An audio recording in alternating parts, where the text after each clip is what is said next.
The playoffs are here, and you can predict the action all the way to the finals with FanDuel Predicts. Predict the spread, the total points, and even the game-winning moments that make the playoffs. Sign up and get a $25 bonus with FanDuel Predicts. Offered by FanDuel Prediction Markets, LLC, a registered futures commission merchant. 18-plus bonus is non-withdrawable and expires 7 days after receipt. Trading derivatives involves significant risk and may not be suitable for all investors. Manage your activity with their consumer protection tools. Restrictions apply. See terms at FanDuel.com/predicts/bonus-offer-terms.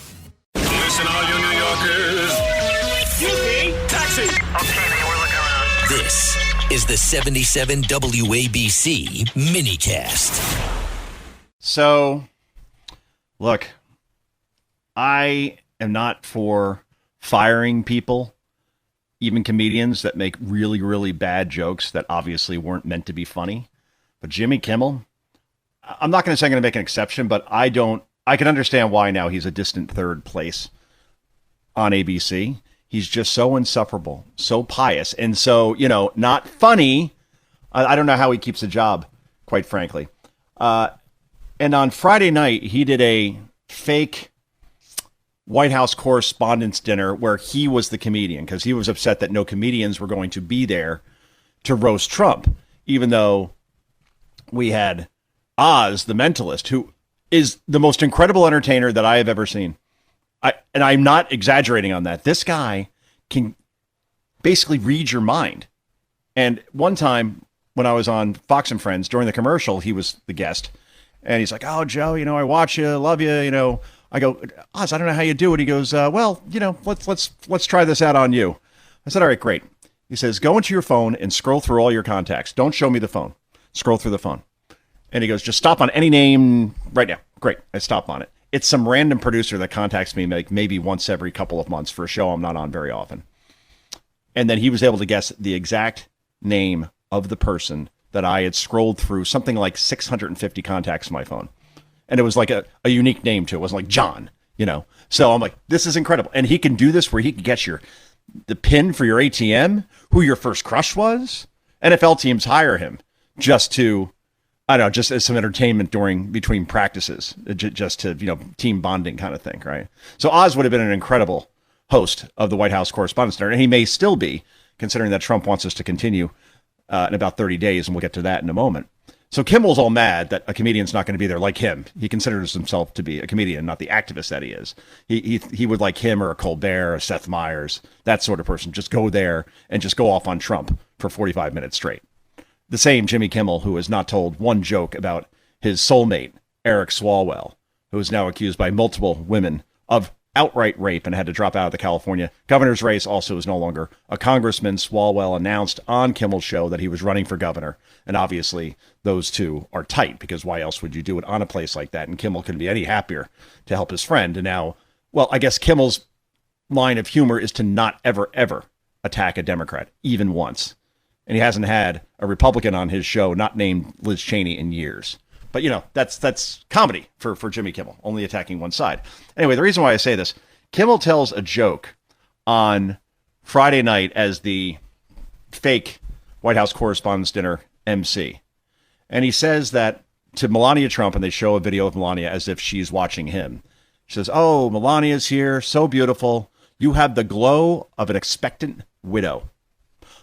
Oh, so now we're calling for somebody to try to assassinate Trump again. Again, this is before the White House Correspondents' Dinner. I think we have the cut here, guys. Let's play cut number 16. 16, go. Our First Lady Melania is here. Look at Melania, so beautiful. Mrs. Trump, you have a glow like an expectant widow.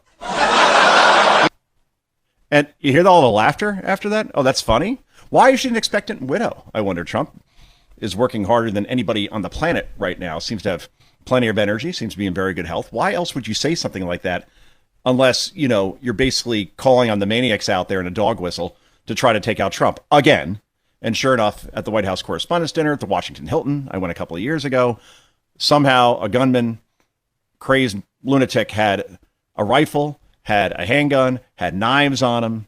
He registered as a guest at the hotel and then hid in a room near where the White House Correspondents' Dinner was going on and ran through security by the Secret Service. They were able to stop him before he got to the ballroom, but his plan was to maximize casualties, starting with the president. And then think about all the people that were in that room. Since the inauguration, I can't think of this many cabinet members all in the same place at the same time. You're talking about the president. You're talking about the first lady. You're talking about the vice president, J.D. Vance. You're talking about the secretary of state, Marco Rubio, the treasury secretary, Scott Bessent, secretary of war, Pete Hegseth, EPA, Lee Zeldin, and finally, am I missing anybody? Yes, the FBI director, Kash Patel, all in one place, on top of all these other journalists, so-called, that were in the room. So this could have been catastrophic.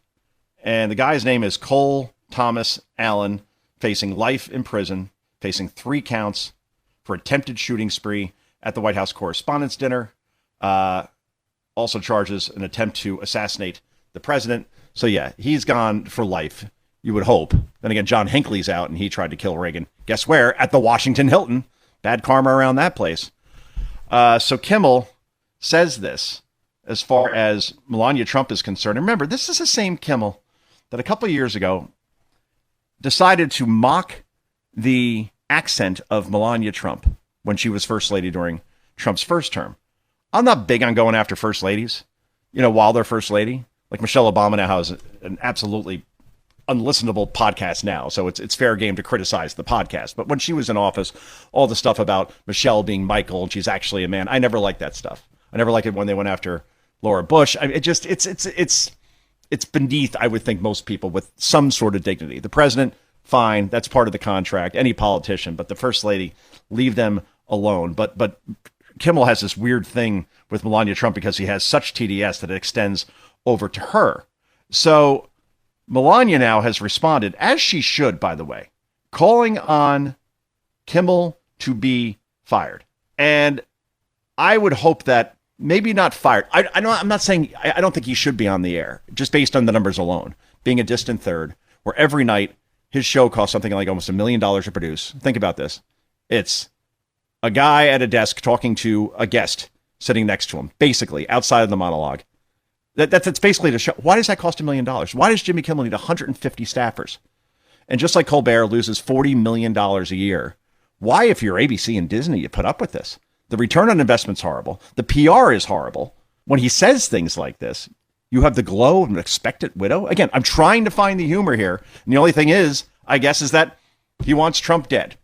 What else is there? And if there's humor in that, I don't quite follow it. I don't care. You're a Republican, a Democratic president. No one should wish that on the leader of the country. Anyway, here is the statement from the First Lady. Quote, Kimmel's hateful and violent rhetoric is intended to divide our country. His monologue about my family isn't comedy, correct. His words are corrosive, and deepens the political sickness within America. People like Trump shouldn't have the opportunity to enter our homes each evening to spread hate. A coward, Kimmel hides behind ABC because he knows the network will keep running cover to protect him, she continued. Enough is enough. It's time for ABC to take a stand. How many times will ABC's leadership enable Kimmel's atrocious behavior at the expense of our community?